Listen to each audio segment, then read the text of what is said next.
예, 사회보험료 세액공제인데요. 우리가 고용증대 세액공제하고 이 사회보험료 세액공제는 반드시 같이 세트로 움직인다 그랬죠. 그래서 이번에 2021년도 8월 달에 기획재정부에서 이제 법을 갖다가 개정한다는 그런 안이 올라왔죠.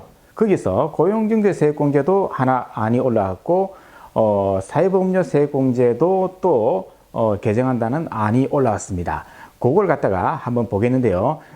이번에 바뀔 때 좋은 것도 있고 나쁜 것도 있고 그렇죠. 두 가지가 다 섞여 있습니다. 자, 지금부터 사회보험료 세액공제 한번 보시죠. 예, 사회보험료 세액공제인데요. 지금 현재 2021년도 8월 달인데요. 자, 개정사항이 이제 올라왔습니다. 법이 어떻게 바뀔지 그걸 한번 보겠습니다.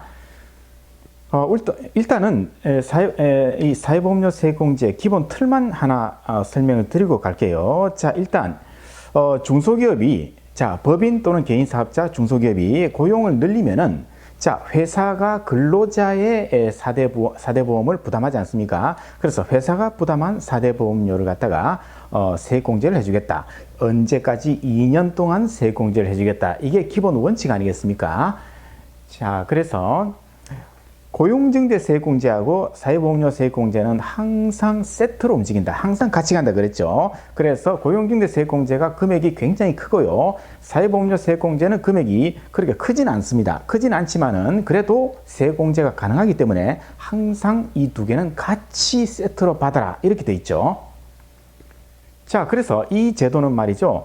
자, 2012년도부터 일단 이 제도는 계속 시행이 되고 있었습니다. 그런데 2018년도부터 2021년도까지는 이제 2년 동안 세액공제를 해준다 이렇게 바뀌었죠. 그래서 2018년도부터 시작해가지고 2021년도가 마지막인데 2021년도에 사회보험료 세액공제가 한 번 발생하고요. 요걸 한 번 더 받는다. 그래서 2022년도까지 결국에는 사후관리를 해야 되는 그런 규정이다. 이렇게 돼 있죠.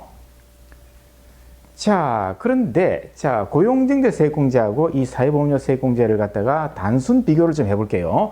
고용증대 세액공제는 3년간 공제를 줍니다. 3년. 사회보험료 세액공제는 2년만 해줍니다.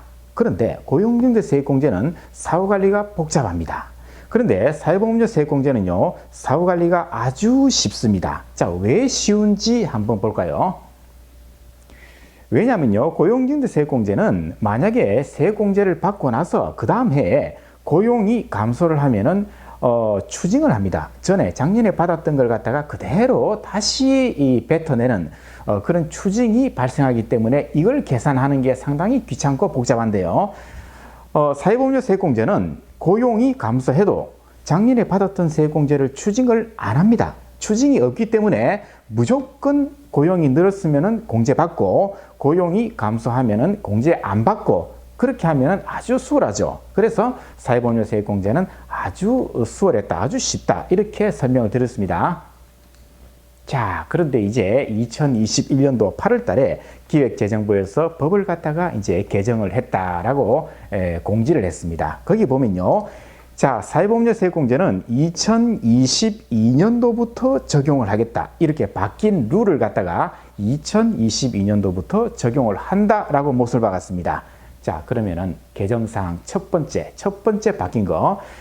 자, 원래는 2021년도가 마지막이라 그랬죠. 그런데 2024년도까지 연장하겠다. 즉, 3년 더 연장을 하겠다. 이렇게 발표를 했는데요. 이거는 결국에는 좋은 겁니다. 그죠? 세액공제를 갖다가 3년 더 해준다. 이거는 납세자한테 좋은 겁니다. 그러면은, 자, 2018년도부터 2년씩 공제하는 이게 쭉 이어지다가 2021년도가 마지막이었는데 2022, 23, 24, 3년을 갖다가 더 연장을 했죠. 그래서 마지막은 이제 라스트는 24년인데 24년도에 발생한 세액공제는 다음 해 고용이 변동이 없다. 그러면 한 번 더 받는다 그랬죠. 그래서 결국에는 2025년도까지는 사후관리를 해야 된다. 이렇게 되겠습니다. 그래서 2018년도부터 쭉 갑니다. 그리고 2024년도까지 총 6년이죠. 총 7년입니까? 그렇죠. 총 7년에 걸쳐서 세액공제를 계산을 하는 그런 과정을 거쳐야 된다. 이렇게 보겠네요. 자, 두 번째 바뀐 게 이게 조금 불리하게 바뀌었습니다. 원래는 말이죠. 사회보험료 세액공제는 고용이 감소해도 작년에 받았던 세액공제는 추징을 안 한다 이렇게 되어 있었기 때문에 아주 사후관리가 심플했습니다. 그런데 자, 이제부터 추징을 하겠다라고 바뀌었습니다. 즉 전년 대비 고용이 감소했을 때는 작년에 받았던 세액공제를 이제 다시 뱉어내라, 추징을 하겠다, 이렇게 규정이 바뀌었다. 그죠? 이게 상당히 불리한 규정이 새로 들어왔습니다. 예, 사회보험료 세액공제가 이제 개정이 돼가지고 두 가지 바뀌었다. 그죠? 자, 한 번 더 말씀드리면 첫 번째 3년 연장한다. 그래서 2024년도까지 이 규정을 적용하겠다. 첫 번째. 두 번째는 고용이 감소하면 작년에 받았던 세액공제를 다시 뱉어내라. 그렇죠. 추징을 하겠다. 두 번째. 그런데 이 추징 조항은요, 이 법은 2022년도부터 적용을 하겠다라고 지금 예고를 했는데요. 추징을 하는 거는 그렇다면 2022년도에 일단 세액공제를 받고 2023년도에 고용이 감소했을 때 그때부터 추징을 하는 건지 아니면은 2022년도부터 추징을 하는 건지 거기에 대해서는 아직까지는 명확하게는 안 나왔습니다. 그래서 이게 법이 정확하게 개정이 되면은 이제 그때 언제부터 추징을 한다, 몇 년도부터 추징을 한다, 이 규정이 아마 나올 겁니다. 그러면 그때 가서 제가 한 번 더 다시 찍기로 하고, 일단 큰 틀에서 사회보험료 세액공제는 두 가지가 바뀌었다. 이걸 오늘은 기억을 하시면 되겠습니다. 예, 다음 시간에 또 다른 주제로 찾아뵙겠습니다.